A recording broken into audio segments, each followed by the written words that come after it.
అధికారం ఉందన్న మదంతో అన్నమయ్య జిల్లా రాయచోటిలో రెచ్చిపోయారు మంత్రి మండిపల్లి రాంప్రసాద్ రెడ్డి అనుచరులు. వైఎస్ఆర్సీపీ నేత దశరథ రామిరెడ్డిని వేట కొడవళ్లతో నరికారు మంత్రి మండిపల్లి రాంప్రసాద్ రెడ్డి అనుచరులు. పచ్చల గూండాల దాడిలో దశరథ రామిరెడ్డితో పాటు పలువురు వైఎస్ఆర్సీపీ కార్యకర్తలకు తీవ్ర గాయాలయ్యాయి. దశరథ రామిరెడ్డితో సహా మరో ఇద్దరి పరిస్థితి విషమంగా ఉండడంతో చికిత్స కోసం చెన్నైకి తరలించారు.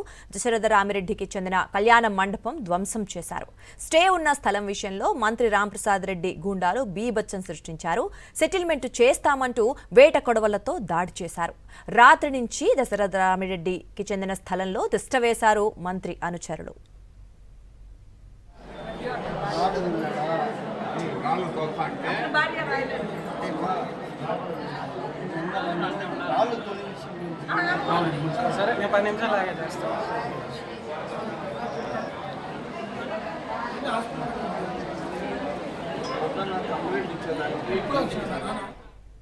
ఇక అన్నమయ్య జిల్లా రాయచోటిలో పచ్చ మూకల అరాచకానికి సంబంధించి పూర్తి డీటెయిల్స్ మా ప్రతినిధి శ్రీనివాస్ అందిస్తారు. శ్రీనివాస్, చెప్పండి.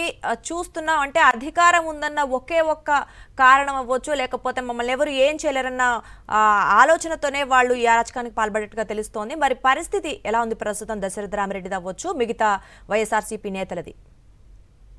వైఎస్ఆర్సీపీకి చెందినటువంటి మాజీ municipal vice chairman Dasaratha Ramireddy, ఆయనకు సంబంధించినటువంటి ఆయన కళ్యాణ మండపంలో పనిచేస్తున్నటువంటి సిబ్బంది, ఇతర అనుచరుల మీద దాదాపు 15 మంది మీద మంత్రి రాంప్రసాద్ రెడ్డి అనుచరులు తీవ్రమైన దాడి చేశారు. ఏదైతే వేట కొడవళ్ళు, కత్తులతో, రాడ్లతో వాళ్ళ మీద దాడి చేసి కాళ్ళు చేతులు విరగొట్టినటువంటి పరిస్థితి, అక్కడికక్కడ తల మీద విచక్షణ రహితంగా నరికినటువంటి పరిస్థితి స్పష్టంగా కనిపిస్తుంది.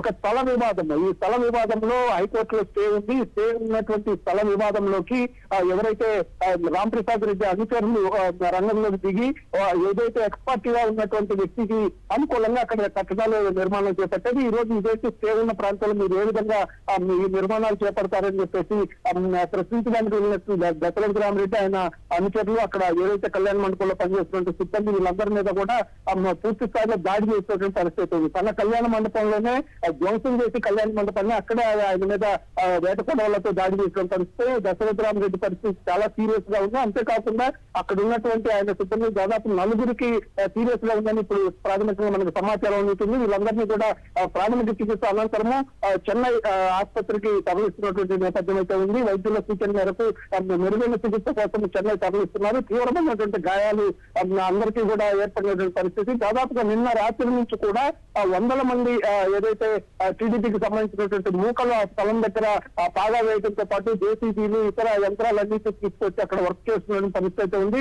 ఒక యుద్ధ వాతావరణం అక్కడ కనిపిస్తున్నప్పటికీ పోలీసులు ఆ వైపు కూడా చూడనటువంటి నేపథ్యం అయితే ఉంది. దీంతోనే ఈ రోజు ఎవరైతే దశరథ రామిరెడ్డి మీద కూడా వాళ్ళు రెచ్చిపోయి మూకలన్నీ కూడా మూకమ్మడిగా దాడి చేసినటువంటి పరిస్థితి, వేట కొడవలతో నరకడంతో ఆయన పరిస్థితి చాలా సీరియస్ గా ఉన్నటువంటి నేపథ్యం అయితే ఉంది. ఇప్పుడు చెన్నై కూడా తరలించారు ఆయన ప్రాథమిక చికిత్స అనంతరము.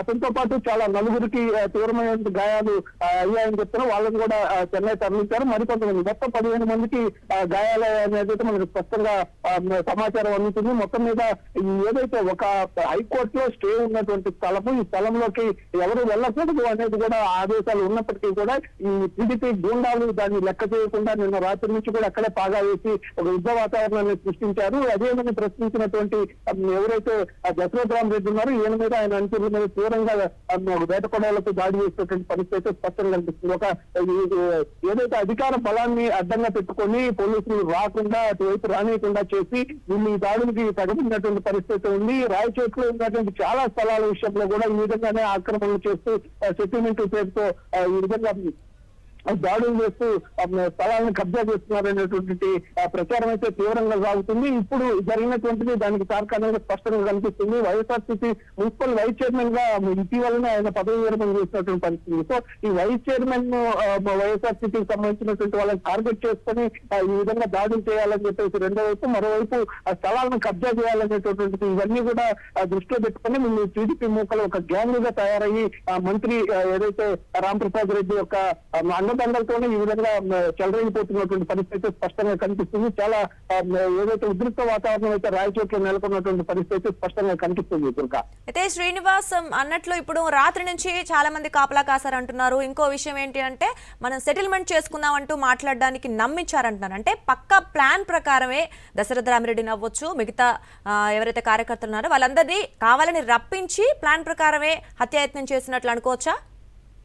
వాస్తవానికి ఏదైతే దశరథ రామిరెడ్డికి ఒక ఫంక్షన్ హాల్ ఉంది. ఆ ఫంక్షన్ హాల్ ఎదురుగానే ఈ స్థలం ఉంటుంది. ఆ ఫంక్షన్ హాల్ ఎదురుగానే ఈ స్థలం ఉంది. దీనికి సంబంధించి దశరథ రామిరెడ్డికి మరో వ్యక్తికి మధ్య వివాదం ఉంది. ఈ వివాదంలో భాగంగా హైకోర్టుకు వెళ్తుంటే హైకోర్టు కూడా ఆ స్టే ఏదైతే తీర్పు వచ్చే వరకు స్టే ఇచ్చినటువంటి పరిస్థితి ఉంది. ఈ స్టే ఉన్నటువంటి నేపథ్యంలో అసలు ఎవరికి ఏ సమాచారం దశరథ రామిరెడ్డిని తెలుసుకోవడం కానీ తర్వాత సెటిల్ చేద్దాం అట్లా కాకుండా నేరుగా స్థలంలోకి వీళ్ళే ఎంటర్ అయిపోయి 100 మంది కార్యకర్తలు అక్కడ ఒక యుద్ధ వాతావరణాన్ని సృష్టించి ఏదైతే జేసీబీలు కానీ ఇతర మారణాయుధాలు కానీ ఇవన్నిటిని తీసుకుని వెళ్ళి నిన్న రాత్రి నుంచి కూడా వాళ్ళు అక్కడ హల్చల్ చేస్తున్న పరిస్థితి ఉంది. ఈ రోజు ఉదయం ఏదైతే తన కళ్యాణ మండపానికి దశరథ రామిరెడ్డి వెళ్ళాడు, ఎదురుగానే ఈ స్థలం ఉండటంతో మూకముడిగా ఈయన మీద వాళ్ళందరూ కూడా ఒక్కసారిగా ఈయన కోసం వేచి చూస్తున్నట్లుగా ఉన్నారు. ఒక్కసారిగా ఈయన మీద ఈయన పక్కన ఉన్నటువంటి అనుచరుల మీద తీవ్రంగా వేటకొడవలకి దాడి చేసేటువంటి పరిస్థితి ఉంది. సో ఇదంతా కూడా ఒక పథకం ప్రకారమే ఒకటి వైఎస్ఆర్ కాంగ్రెస్ పార్టీకి సంబంధించినటువంటి కీలక నాయకుడు కావడంతో ఈయన మీద దాడి చేయాలి, ఈయన హత్య చేయాలి అనేటువంటి ఒక పథకం ప్రకారం కూడా దీంట్లోకి వెళ్ళి ఎంటర్ అయినట్టుగా మనకు స్పష్టంగా ఆరోపణలు వినిపిస్తున్న నేపథ్యం అయితే ఉంది. అంతేకాకుండా ఏదైతే స్థలం ఉందో స్థలంలో అసలు వీళ్ళకి ఎటువంటి సంబంధం లేదు. 2 పార్టీల మధ్య ఉన్నటువంటి గొడవ కోర్టులో ఉండగా వీళ్ళు అసలు ఎంటర్ కావాల్సిన పరిస్థితి లేదు. ఇటువంటి యుద్ధ వాతావరణం కనిపిస్తున్నప్పుడు పోలీసులు ఆ వైపుకు వెళ్ళి అక్కడ ఏదైతే ఎటువంటి గొడవలు జరగకుండా నివారించాల్సినటువంటి పరిస్థితి ఉంది. కానీ నిన్న రాత్రి నుంచి కూడా వీళ్ళు హత్యలు చేస్తున్నప్పటికీ కూడా పోలీసులు ఆ వైపుకే వెళ్ళలేటువంటి పరిస్థితి ఉంది. ఈ సంఘటన జరిగిన తర్వాత ఇప్పుడు పోలీసులు అడావుడు చేస్తున్న నేపథ్యం అయితే ఉంది. సో ఇదంతా కూడా ఒక పథకం ప్రకారమే ఏదైతే వైఎస్ఆర్సీపీలో ఉన్నటువంటి కీలక నాయకుల్ని టార్గెట్ చేసుకుని రెడ్ బుక్ రాజ్యాంగంలో భాగంగానే ఇదంతా కూడా చేస్తున్నారు అనేది అయితే మనకు స్పష్టంగా అర్థమవుతుంది. మొత్తం మీద అయితే దాదాపు 15 మందికి గాయాలయ్యాయి. వాళ్ళలో 5 మందికి దశరథ రామిరెడ్డితో సహా మరో 4 సీరియస్ గా ఉండటంతో చెన్నై ఆసుపత్రికి అయితే తరలించినటువంటి పరిస్థితి కనిపిస్తుంది.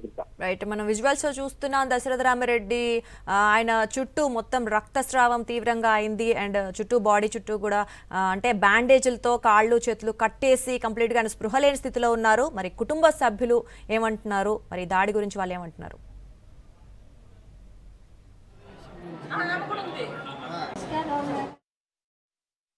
ఆయన బతికించుకోవాలనే ఉద్దేశం ఎవరైతే తీవ్ర ప్రాణాపాయ స్థితిలో ఉన్నారో వాళ్ళందరినీ కూడా ఇమీడియట్ గా మెరుగైన చికిత్స కోసం చెన్నై తరలించినటువంటి పరిస్థితి ఉంది.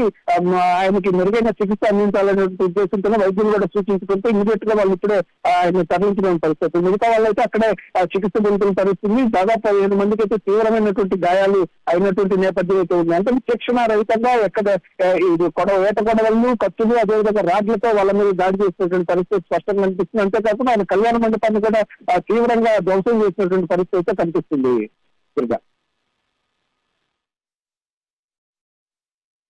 వైఎస్ఆర్సీపీ నేతలపై పోలీసులు గానీ ప్రభుత్వం గానీ ఎటువంటి స్పందన చూపించలేదు.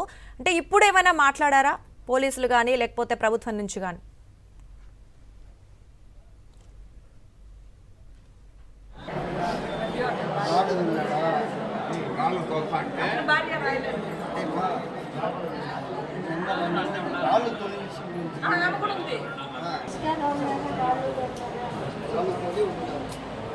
సిగ్నల్